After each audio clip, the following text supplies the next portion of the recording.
All right. I would like to welcome all of you to the Ayurvedic Association of Canada monthly webinar.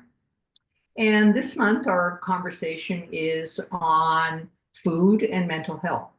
Orshi, can you turn your camera off, please? Thank you. Um, Food and mental health. So this is kind of going to be a joint endeavor between Carrie and I. I've just about completed my doctoral degree with Carla, and Carrie's just starting it. So that's how we kind of know each other. I have a practice in Kelowna, British Columbia, that's called Okanagan Ayurveda, and I've been doing these webinars for the Ayurvedic Association of Canada for 5 years, and I do all the practitioners forums also. I'm the membership director. Enough about me. So we'll start. And like I said, if you could just hold your questions till the end or put them in the chat box, we'll be able to have a discussion on anything that you would like to discuss. So I'm just going to share a couple of pages. I only have a couple of pages. Carrie has the main presentation. Okay. Can you guys all see that screen? Looks great. Perfect. Okay, so this evening we are going to talk on mental health and how food affects mental health. I think the first thing that's really important to know in Ayurveda what food is. So food in Ayurveda is what you eat, what you breathe, what you drink, and everything that comes in through all five senses. So that's why we can include the whole mental health piece in food together, because when we begin to understand that what we take in through our eyes and our tongue and our ears all has to be digested, assimilated, and what we don't need has to be eliminated. So that process happens not only in the GI tract, but in the nervous system, in the mind, in all parts of the body in Ayurveda. And it's important to understand that in the beginning of all conversations about Ayurveda, whether it's mental health or physical health or digestion, is that there's a basic rule that is implicit in every piece of Ayurveda, which is called Prajnapada, which means a stain against intelligence. So the first thing everyone needs to do when they come to Ayurveda is understand that their habits or their nidanas can be the cause of their physical or mental condition. And the first thing that has to happen is not take a herb, but stop what's making you sick. And I think that's a very important thing to understand when we understand that food is about eating, breathing, drinking, and everything that comes in from your five senses. So there's a language to food in Ayurveda, right?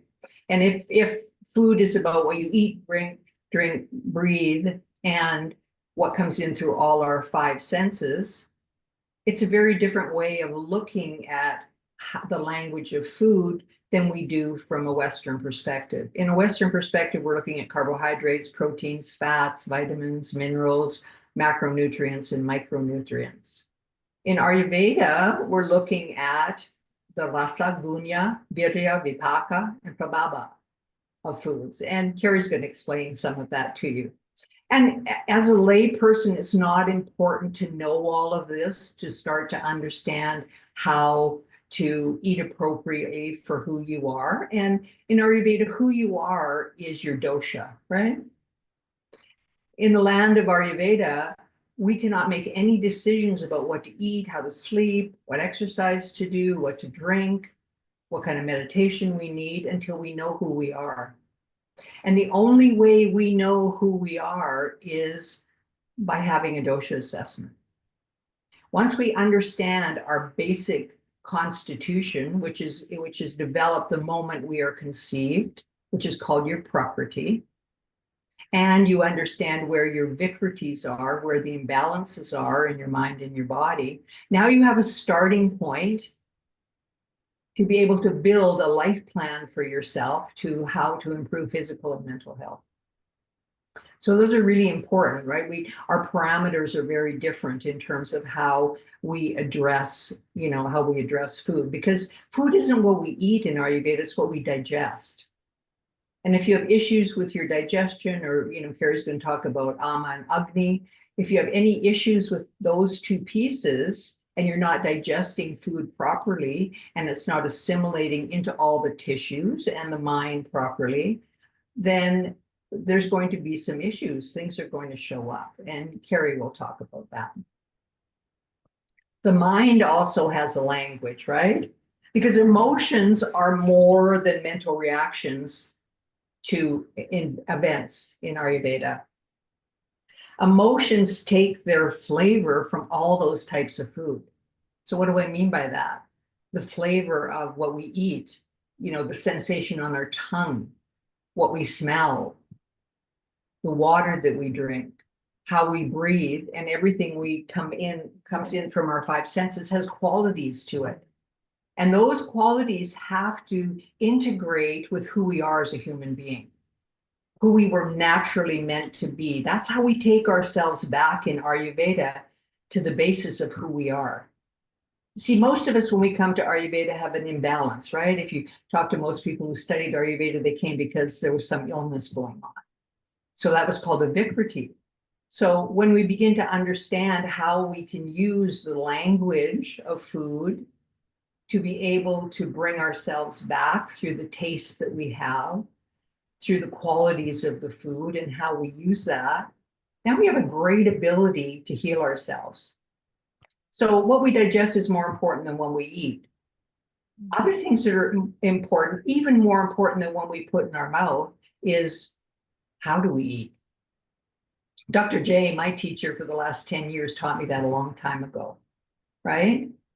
You can be eating the best food in the world and running around in your car eating it and, doing all kinds of things, or not eating at appropriate times. And you're still eating bad food. You're still making bad digestion for yourself. So how you eat food is a very important thing, and who you eat with, and where's your mind when you're eating food. So rasa, which is taste, is the link between the body and the mind. In Sanskrit, rasa had many different kinds of meanings, right? From taste to mercury to dance, all kinds of meanings. But the meaning of the rasa, the taste that we have, is the link between the body and the mind. Because rasa, the taste that comes on our tongue, is the piece that flavors every experience we have in our life that will affect how we think and how we see events in the rest of the world. So here's kind of some of the things Carrie's going to talk about. I'm not going to talk about any of them. She will talk about them all, or part of them. We're going to do a series.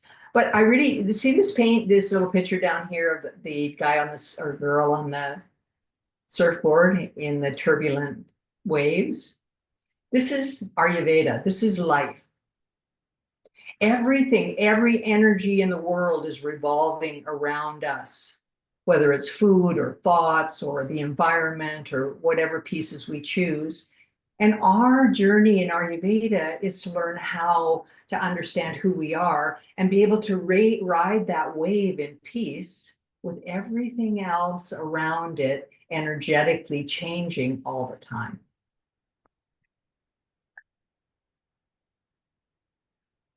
And there's a couple of questions that most people always ask me. Is food good or bad? We'll talk about it at the end. And how important is digestion and mental health? And what kind of foods impact your mental health? You see, in Ayurveda, because we're all completely unique individuals, we can't say that one food or one neurotropic is going to be the one that's going to help your mind, because every single person in Ayurveda is a unique individual. So thank you for my intro, for letting me do the intro, and I'm going to stop sharing and I will let Carrie introduce herself and share. Thanks, Erica. That was such a good segue. And also, I'm going to continue from there. I should introduce myself. I think Erica introduced a little bit, but We're together. I'm just beginning. She's just finishing with the doctor program at Ayurveda Academy, and been at this for some time, beginning actually from a yoga and nutrition perspective. So the food aspect for me is pretty interesting, and I hope I can share a little bit of that with you. I'm gonna just open my presentation here.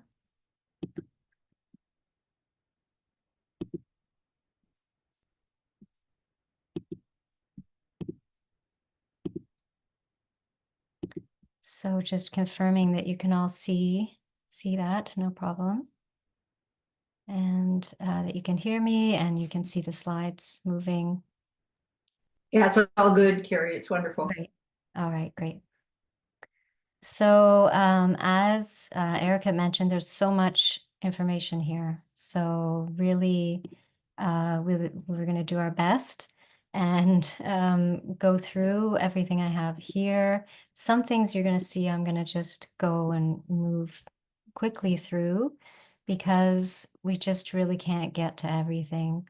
And this video will be loaded onto the Ayurvedic Association of Canada YouTube channel. So you can pause and read slides and look over. But again, this is, for me, I like to see the large picture and to give that large picture as a context. But that's really what it's for, is just to give this little bit of foundation. So to start with, I'm going to just speak about the Ayurvedic definition of health because it's a little bit different. Although there's some aspects that correspond to the World Health Organization definition now, but there's a much more subtle aspect that's involved in the Ayurvedic definition. And there's two aspects here. One is that you can see there perfect health has to do with the balance of the doshas, that all of the tissues and the the tissues are nourished, the elimination's functioning, when the senses and the mind is there, and the spirit are bright and pure and serene, happy and gracious. So the other aspect of this is the sense of establishment in the self. So that is also going to be, as Erica touched on, different for each person because each person is entering into the world in their own way. But the actual experience of this finding stability and establishment in the self comes from a balanced state that we call svastha. So again, here's a big bit of information to start with, but it's really only to give the picture that a lot of what we're going to talk about is coming from among other areas, is coming from the Samkhya philosophy. And it's really beautiful to see how this all comes together. And it really helps to understand that we are working macro, micro here. And that one of the things that we're going to hone in a little bit on is this, are the 5 elements. And that's going to mean so much in terms of understanding the qualities and the tastes that we have in the food. And those are the Panchamahabhutas, 5 elements. So all of these other aspects are stemming off of or related to these elements and made up of. And we're going to see how that comes about. So as you may know, the 5 elements are ether, air, fire, and water. And Ayurveda sees everything in nature as being a part or being made of the Panchamahabhutas, everything in creation.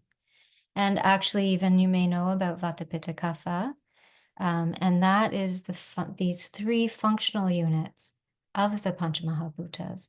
So it gives us 3 separate units that describe the way that those Panchamahabhutas behave and become manifest. So this is, we're not going to go too much into detail here, but again, you can check the slides on YouTube if you want to spend more time here. But basically, each element has its particular properties. It has specific property that you will start to see as come up again as in the presentation goes on. And this is starting from the most subtle ether, which we don't see.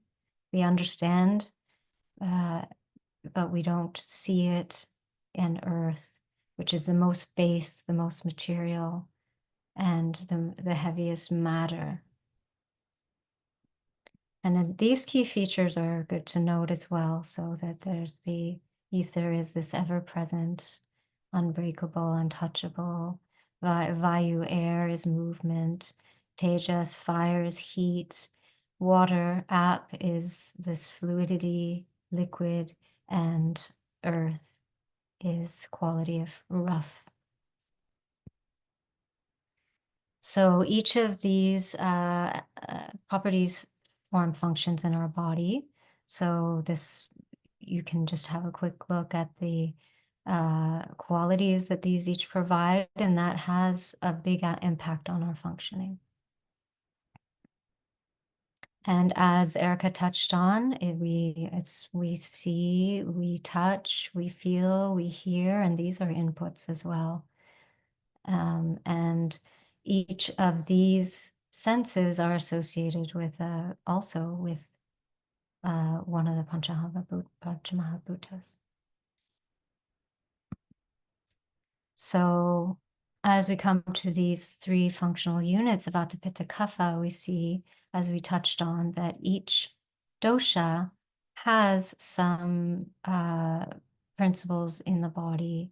Nervous, this one has to do with, we spoke about vayu and movement, dynamism, the nervous system, motility, so paracelsus.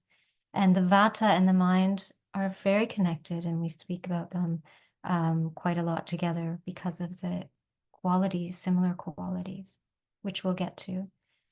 Pitta, metabolism, transformation, and kapha, stability and this cohesiveness. And these are the bhutas associated at the bottom. So properties, which we discussed a little bit in the beginning, we saw under each of the Panchamahabhutas, the selection of properties. So these are the combinations of each dosha and their relevant properties, along with the bhuta that's involved. So ether and air, fire and water together, pitta, water and earth together, kapha. So as I mentioned, a little special note on vata, that the vata is considered as the king of the doshas. So when there's a problem with vata, it will send the other doshas into problems with their functioning as well. So both vata and the mind have this elusive quality. So it's very different if you think about earth being rough, matter, heavy material, and you think about vata, which is ether and air, and you think about the mind, which is elusive and subtle. And we say in Ayurveda that the mind doesn't have an organ, for example. It has an energetic location, which we say that the mind resides in the heart. And it has this relationship to the brain as well. So the beautiful thing about that is that it's subtle, and at the same time, because of this subtle nature, it can go out of balance easily. But because of the subtle nature, it can also receive nourishment and care so that it can come to balance easily. Carrie, Yes. could you go back to the last slide? Yeah. And can you just talk a little bit about the piece at the bottom about, ear oiling and stuff and its association to the mind? I think people would really like that, Yeah. if you don't mind me interrupting you. Sure. Yeah, good. I'm glad, and please do.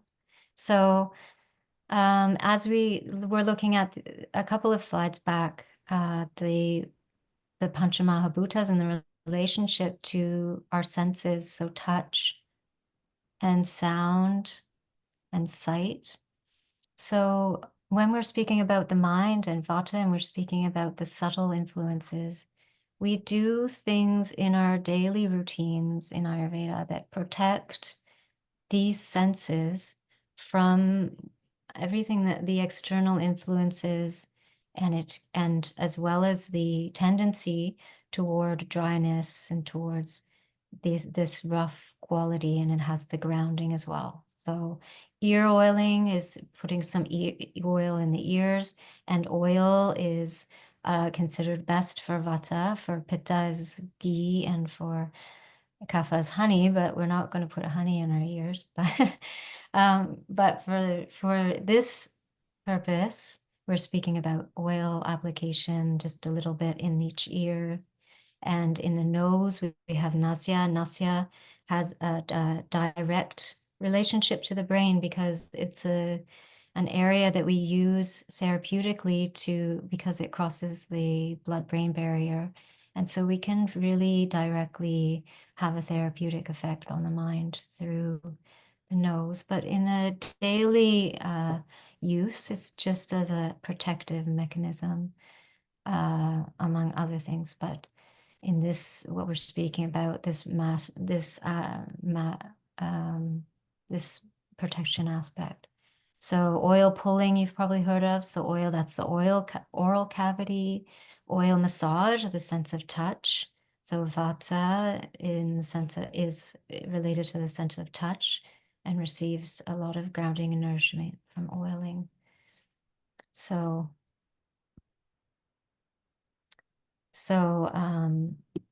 as per Ayurveda also, that part of this definition of health is healthy minds, sama manas. And in Ayurveda, we consider that the mind is one.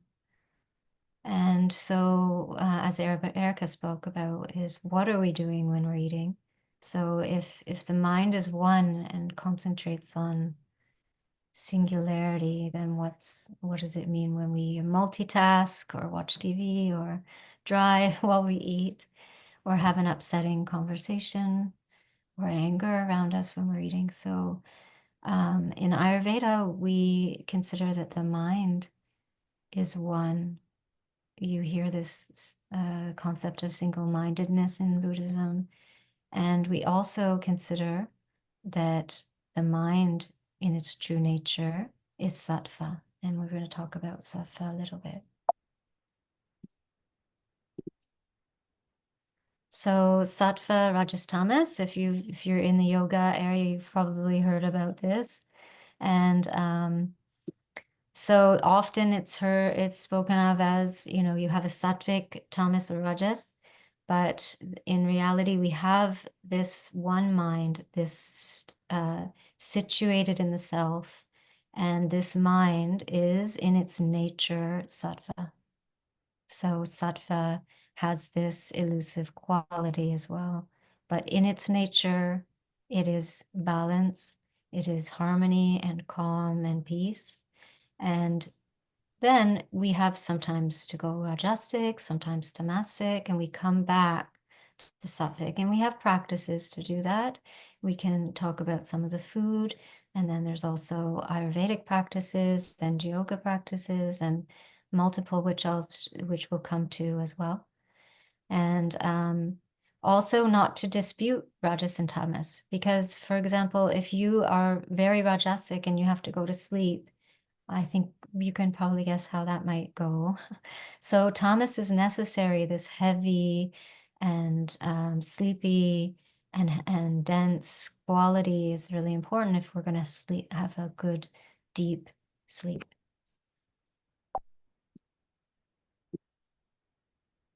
So this is another just little something on the sattvic nature, and that the sattvic nature is considered the central place to come from.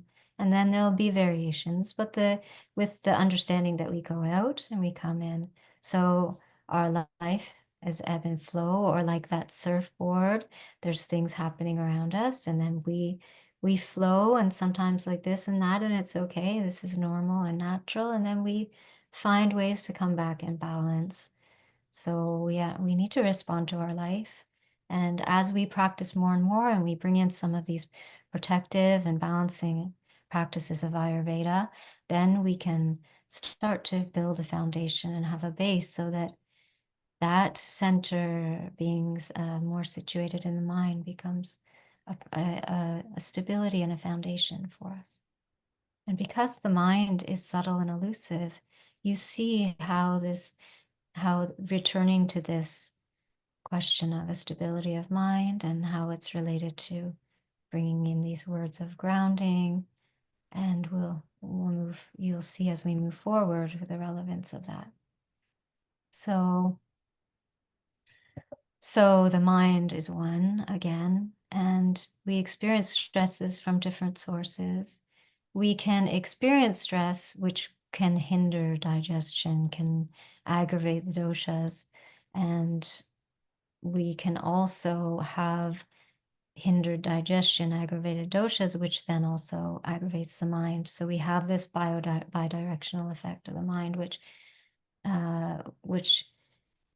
now we start to hear things about gut-brain axis, HPA axis, enteric nervous system, and all these things that are speaking a little bit to this, but Ayurveda brings it really into a much wider context, and also brings in the clinical aspect, and also has this incredible foundation of practices and for prevention and for healing that can help to stabilize the mind, help to build the digestion, and regulate the entire system.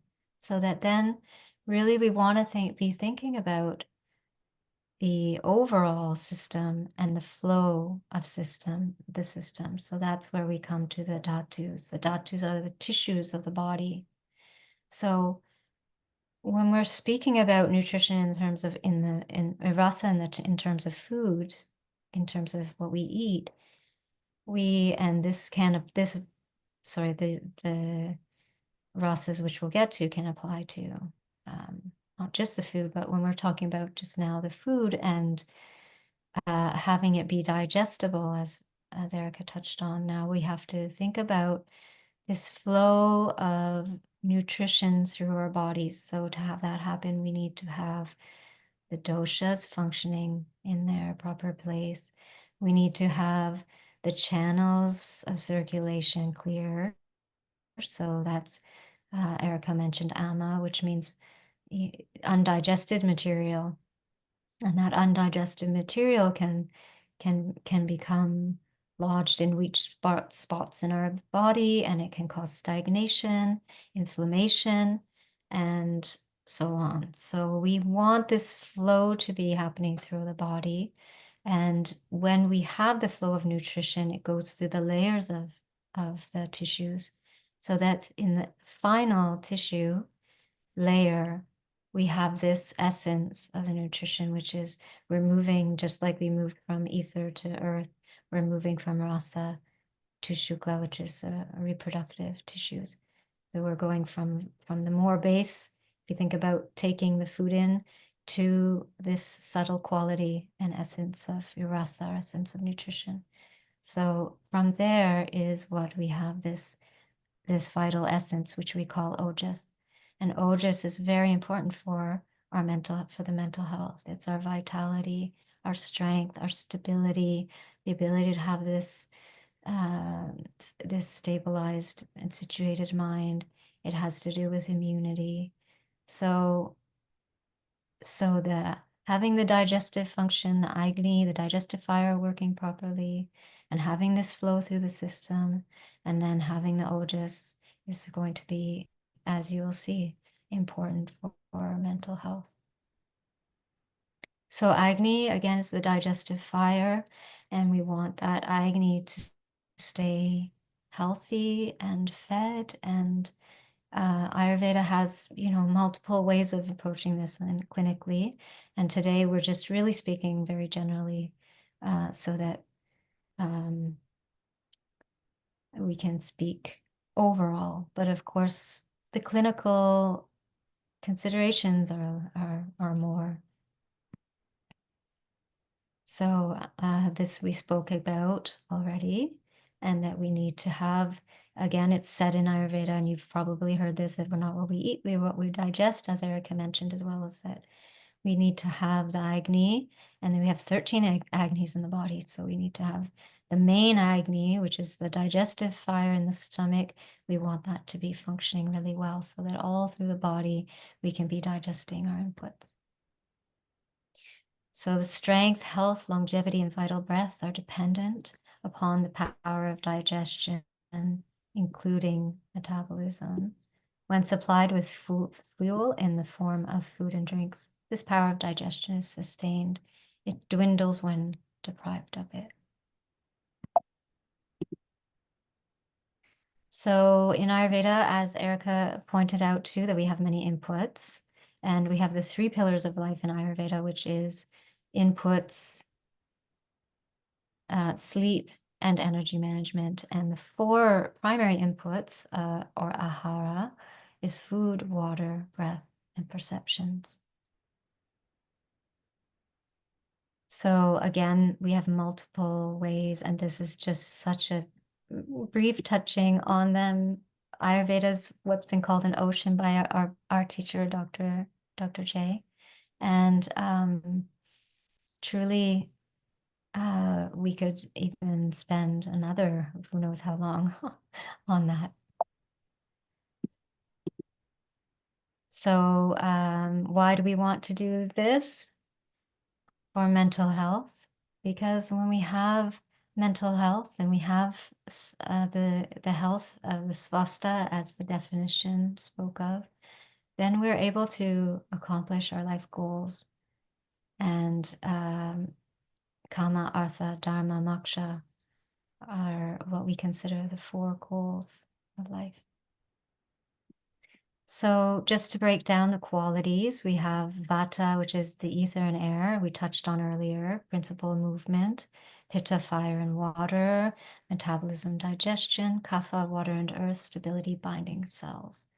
And then the qualities associated, which we touched on a little bit, and I'm bringing back to show us so we can see that when we see the primary qualities associated, we know that if we have really high vata, let's say, and the quality is cold, then maybe we want to have something warm. Or if the quality is hard or rough, maybe we need something soft, warm, smooth, and the opposite can balance.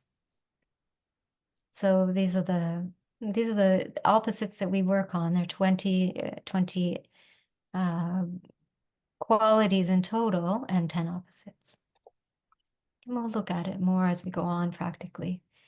And this is when where we're coming to the tastes. So sadracha is the 6 tastes, rasa's taste. And now you see why we talked all about these properties and bhutas, the Panchamaha bhutas, because now we see that we know vata is ether and air. So what happens when we have madhura rasa, which is a sweet taste, and it's earth and water? So if we're talking about opposite balance, and truly actually sweet is one of the tastes that balances vata. And the similar we can say about the qualities in relation to each of the tastes. And we're going to have some application as well. So vata is balanced by, as I mentioned, sweet, but also sour and salty taste, and it's predominantly ether and air. And pitta, predominantly fire and water, balanced by sweet, bitter, and astringent. And kapha, water and earth, balanced by bitter, pungent, and astringent taste. So these are some examples. And again, if you're on the YouTube and you want to really take note, you can go in and pause on a slide. And these are some very typical. So by sweet, we don't mean sugar. We talk about that often when speaking about the rasas. It doesn't mean a cake necessarily. It means sweet taste like rice, like oats, like sweet potato, that very nice to the tongue, nourishing and soft taste. Pitta is sweet, bitter, and astringent, and these are some examples here. So, for example, we just spoke about this the other night, an example of astringent. Some people said pomegranate skin, parsimum that's not ripe, when you've taken a bite and it seems to constrict and suck everything out from your mouth, or an unripe banana. And kapha, bitter, astringent, and pungent, and these are some examples as well. So, so I'm giving these as very general examples because these are expressions that people may call as depression. But when we're actually going to look clinically at it, we have to assess the individual, the prakruti, the vrikuti, as Erica mentioned, which is the individual constitution and the current status, as well as what's the status of Agni, what's the status of this nourishing flow going through the body, if there's any blockages in the form of ama. And so it's when we come into a clinical situation, it's a little bit different. So we have to take this with a grain of salt and recognize that it's very generalized, and it's more of this feeling of, a vata, a depression, but it has other types of indications, such as, the vata who feels depressed may feel emotional weakness, or weaker kind of beating in the heart region, or a loss of appetite. And pitta may feel something more along the lines of a burnout, or feeling that they're a failure, and they may experience associated feelings like irritability or anguish, loss of will. And kapha, they are prone to attachment, so maybe attached to having something they can't have, for example, and experiencing sluggishness, lack of appetite. And these are, again, we apply to vata, the sweet, sour, salty tastes. Always for vata is the opposite qualities of cold and rough. So warm, cooked, soft, unctuous, moist meals. And we want to support the digestion, and we want to be sure to be eating enough according to our Agni, but also, as we saw from the quote from Traka, if there's without enough food, Agni can't be stoked. And with too much, it can be dampened. So we need to always be aware of what we need at this moment, and be sure that in general, we're maintaining a nourished situation. So the next example is anxiety. And I think a lot of people are often ask about this, because a lot of people experience it. And from an Ayurvedic perspective, again, we have to go into more of the clinical, but in general, this concept of ojas that we spoke about having everything coming clearly and having enough ojas, and this ojas is our vitality and our strength and our immunity. And when the vata becomes very high, it has a depleting action in the body. So too much depleting ojas, lack of ojas, and now we have a situation where there will be more anxiety. So when we bolster ourselves, we nourish, we make sure that our tissues are fed, and we are nourishing the entire system throughout the dhatus, and we have this beautiful ojas, then that's one of the protections. So ojas, we don't have a lot of time, but I just want to say this really beautiful thing that's in the text. And that is that we can think about the moon. So we often talk about Ojas and the moon and Soma, and that we have a formulation called Indukantham, which is glowing like the moon, it means. So when we think about mental health and ojas, and then we think about the brilliance of this moon, and it's spoken about in this text, in the text, that we can think, well, it's like a rabbit leaving marks on the moon, but it doesn't take away the brilliance and the radiance of the moon. It's just like the marks on the moon. So in a way that, so in a way, there's two things there. One is we want to start to cultivate our ojas and recognize that this is a brilliance that then can be behind the samskaras, behind our experiences, behind our marks or difficulties. And in this way, we develop what's called the witness as well. So we can start to feel and see what we need in our life to help. And here we have the sweet rasa. So again, such a practical application in our life. So these are some spices for vata. Again, you'll be able to go on to the recording. I want to leave some time for questions, so I'm going to move through quickly. Pitta and kapha. And I've included some recipes. Again, you can take them down when you're on the video.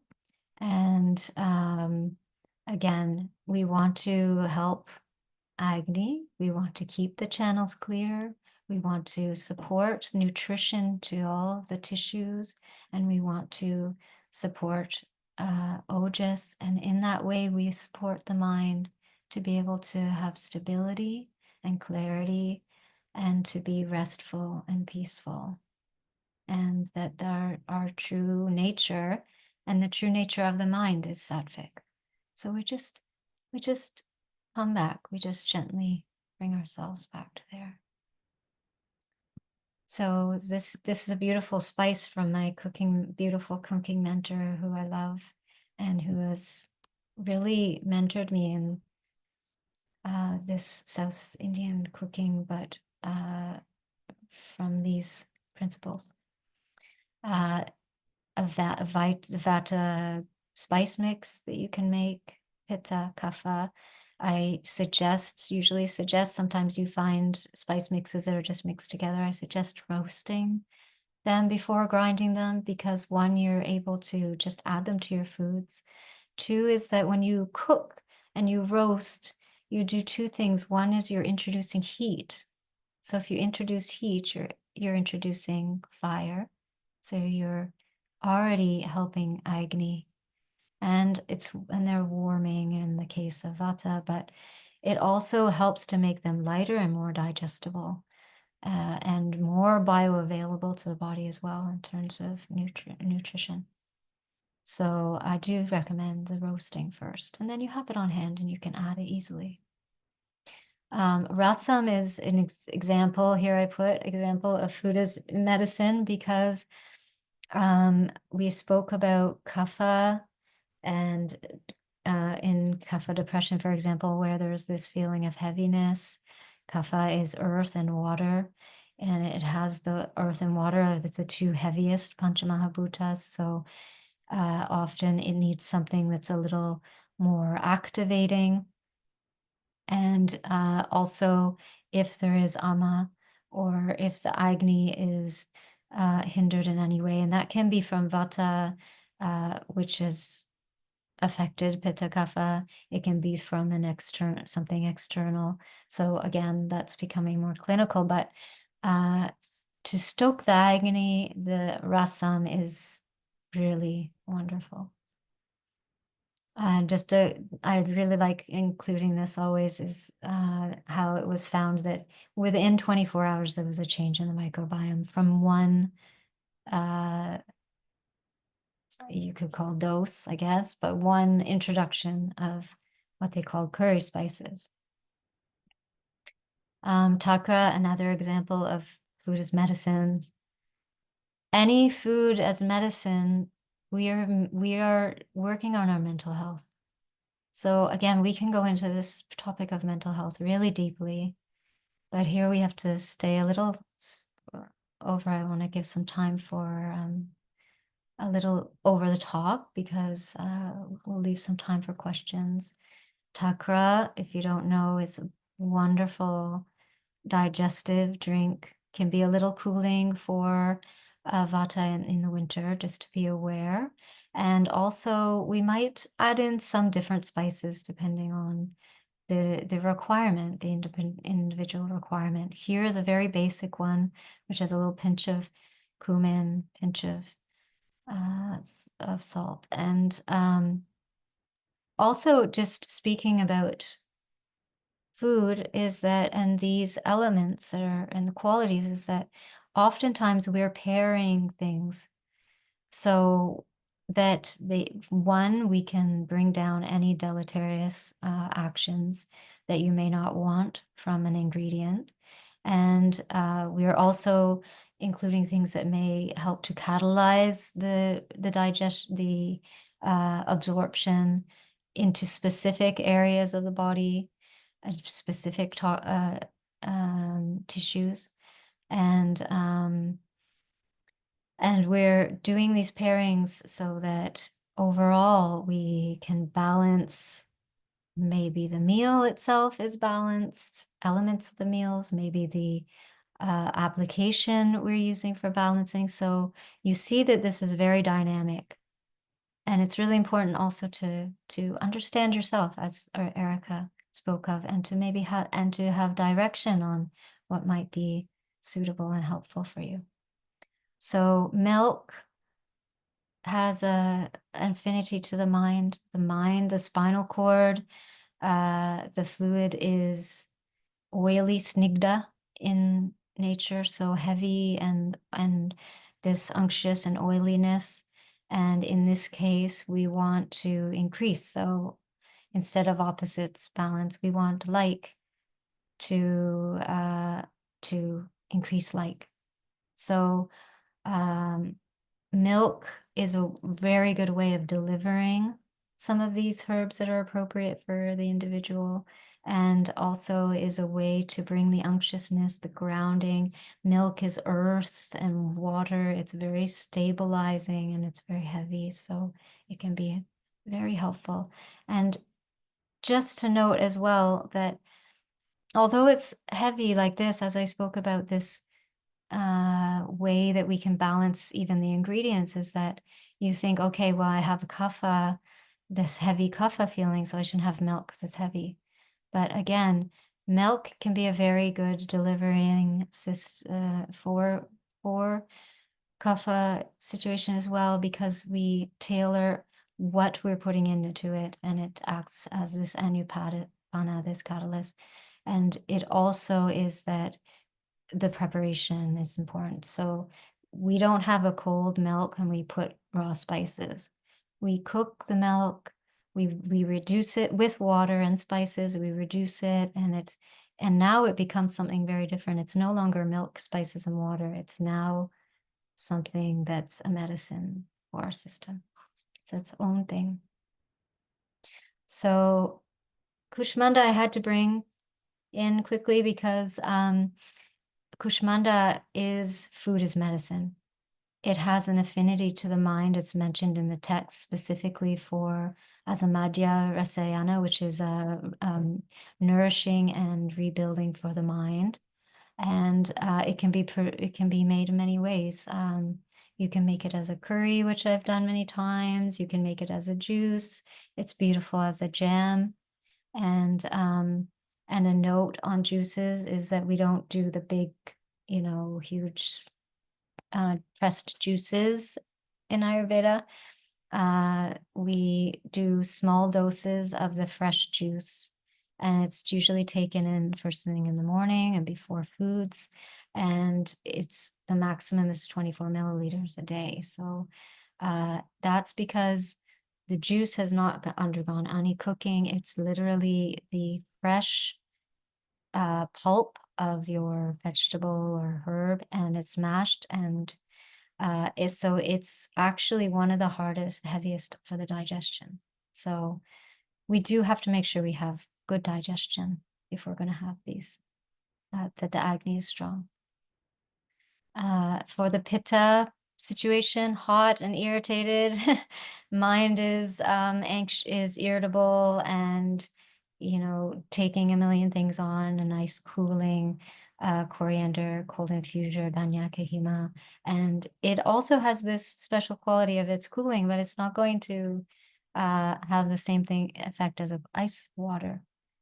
It has rock sugar in it, which is an anupana. It helps you to absorb, and it's soaked overnight. In ideally, you boil the water first in most of these situations, and then you have that water, which is once it's cool, then you soak it, and then you have this really naturally cooling, hydrating drink. So then, of course, probably well known is the khichdis, and you can go onto the YouTube channel to find these recipes. So you've heard this, I'm sure, many times in different ways, but that with a wholesome diet, there's no need for separate medical treatment. But with an unwholesome diet, even treatment becomes questionable.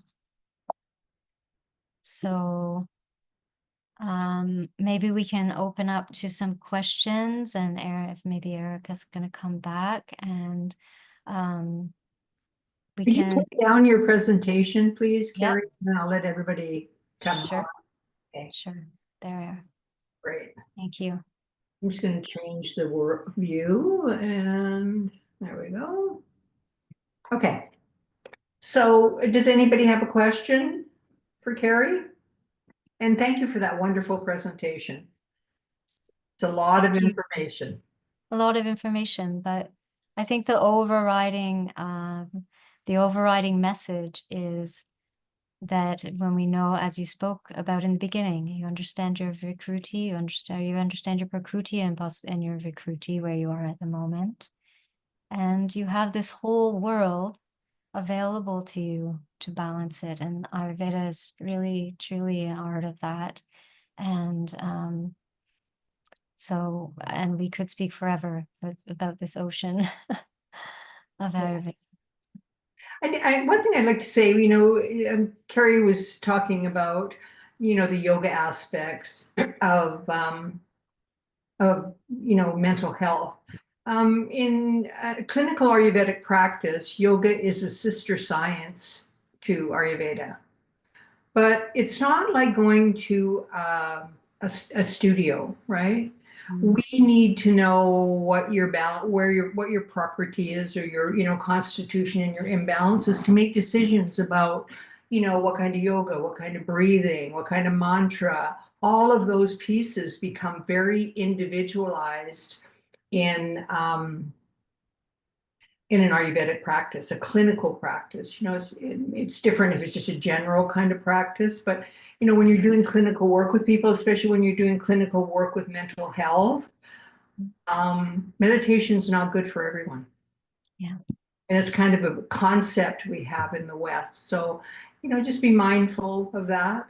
And also the other thing for me is that, listening to Carrie's wonderful presentation, one of the most interesting things I learned from my teacher, Dr. J, was what stress is, Yes. right?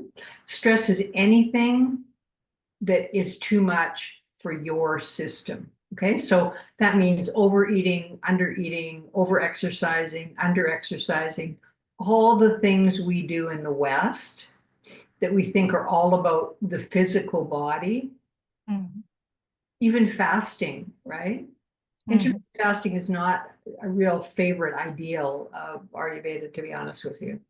But all of those things cause stress in your system. And when they cause stress in your system, it will imbalance the doshas.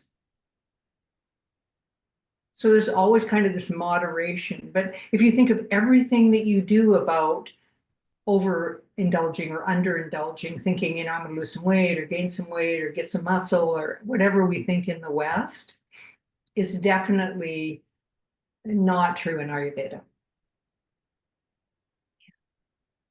But thank you, Carrie. Mm. Yeah, important to understand that. And I think there's some information if you're planning to go on YouTube and looking at the slides, there's a little bit on stress there and just a little more. But this is also part of that bidirectional aspect too. the stress impacts the doshas impact the stress, and yeah. Oh, Does anybody else have a question? Hello, Carrie. This is hello. Orshi. Hi, nice to meet you. Nice to meet you. Namaste. I have a question, and I always hound almost everyone in Ayurveda with this question, so I apologize ahead of time. But what is your opinion about a carnivore diet versus a vegetarian diet in general from an Ayurvedic perspective, or from a sattvic, rajasic, tamasic perspective? And just your own opinion from your own practice, and how do you feel about that? Well, there's a few aspects there. One is that you hear about the sattvic diet in yoga a lot. But in Ayurveda, we are a medical system. And I think it was on one of the slides there that everything is a medicine in Ayurveda. It depends on the application. It depends on the individual, and it depends on the use and the need. So that's going in again a little bit clinical, and a long answer to that question. Every person has to know what it is for themselves, but also every person needs to know what it is for themselves, but also we need to try to start to come closer to what is satmya for me? What is it that's good for me? So you understand your prakriti, you understand the state of your agni, you understand these things. And if we talk clinically, we go somewhere else, but just in terms of the individual, we start to understand what is it that's satmya, what's good for me. And now you have to tune into your body. You have to understand about your prakriti. You have to understand a little bit about yourself. And then we need to take one step back. We have to say, what do I need to do which is good for me? And it's a form of self-love. We need to do that for ourselves. We need to be our parent, our own parent. We need to be the loving carer. We need to be the nurturer and the person who nourishes. So the question is, has to come back to that. Now, when we speak clinically, it's something different. And there's all kinds of situations that somebody might be in that they can't even have this or have this. So it's other considerations. But for the individual, we need to tune in. We need to do these things that start to help us to have a direct experience of our Prakruti and of our Vikruti, but really it comes back to that to sattva, to swastha, being situated in the self, and and developing this witnesser, so that we can now make the Ayurveda asks us to make the responsible choice for ourselves. We need to choose the thing. Why do we need to choose the thing? We want to feel better, but we also have a responsibility as human being on the earth. We have a responsibility to each other to have things clear in our body, and to allow these positive, the sattvic emotion and experience of love in the world and nature and everything that's offered to us to be available, and those 4 goals of life. So thank you. Thank you. Question. Thank you. I really love your answer. Thank you so much. Thank you. Does anyone else have a question? Can I just speak to Orshi's question for a moment? Not in the same way that you are, but what I've found interesting over the years is how different Ayurveda, the worldview is than the West, right? And not that one's right and one's wrong, but what I found in the West is that people go to a book or they go to the internet, and that becomes their God. And so people have, this is the perfect diet, and no, this is, and then people are arguing with each other. And I find that there's so much confusion around food because of that worldview, right? It can only be this way. And it is the piece I love about Ayurveda, Yeah. because there is no only way. There's only the way that what your body needs. When it, when you first come to a practitioner, it's usually you're coming because there's imbalances. So how you are clinically treated is different than when you are in balance. And then you can be taught a different piece. Because people kind of, or I've found that people, find, they go online and they think, oh, I'm a pitta or whatever it is. And, oh, I need to eat these foods and do this. And that's a very Western way of thinking, right? It's not individualized for, as Carrie said, for how do I feel? How does that, how does that food make me feel on my tongue and in my body? There's a whole sensual experience that needs to be learned in Ayurveda that we don't really know in the West, right? We're more about a sledgehammer than we are about a feather. Thank Yeah, you. I love it. Love it. Yes. So go on, Carrie. I'm very interested. Because I feel that's related to when you said about mindset, is that there's a lot, we have this separated mind of objectification. And so we objectify the body, we objectify the food, we objectify. And so then it just becomes 1 + 1 = 2. And I do this and I that, and I force it on my body and I do. And so there is also this development of, having some really care and sensitivity to ourselves. How do we treat ourselves? How do we make the decisions about ourselves? How do we attend to it? Yeah. So, yeah. Yeah. So And good I've because learned some of the Western ways of thinking. I have women who come to see me that want to lose weight, right? So they exercise in the morning before they go to work. They exercise at night after they're finished work. They're balancing their vata, right? Because it's so different. They're cutting down on their food. They're imbalancing their vata again. And just to get them to understand that less is more, and they begin to lose weight, just does not make sense to them, right?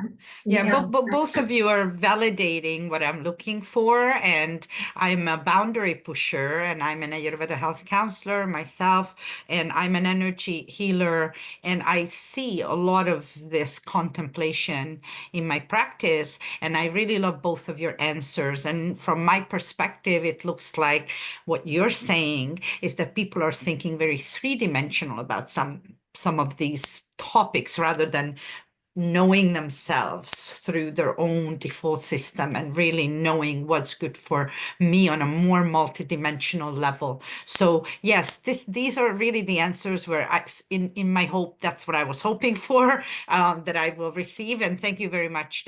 Two very well put perspectives. Thank you. Okay, and one last thing I want to say that's important, I think, to have here is that when we do, like you said, this exercise, this and this, there's two things there. One is that we are working off of an assumption of what the imbalance is. And sometimes it can be very different, and we can be making that imbalance worse because it can appear one way and where it's really not. The second is that when we do too many things that are against the body, against the nature, that are against our threshold, we create stress and crisis in the body. And when we have stress and crisis in the body, we create imbalances, and then imbalances lead to many of the other issues we're speaking about. And those so crises always create mental health issues. and that's that's the big piece. So we're here talking about mental health. Yeah. Amazing. Guys, it's 7 minutes after. We're Yeah. done for today. Thank you very much, Carrie. It was awesome. Thank you. And we'll have another, I think we will do the next month, if Carrie's willing to do it with me again on this subject, but just dive into one piece of it a little bit so that we can get more and more knowledge to the average person about how this works in Ayurveda. So thank you. Good night, everyone. Thank you. Wonderful presentation. Good night, everybody. Thank Very you. nice to see you all. All right. Bye.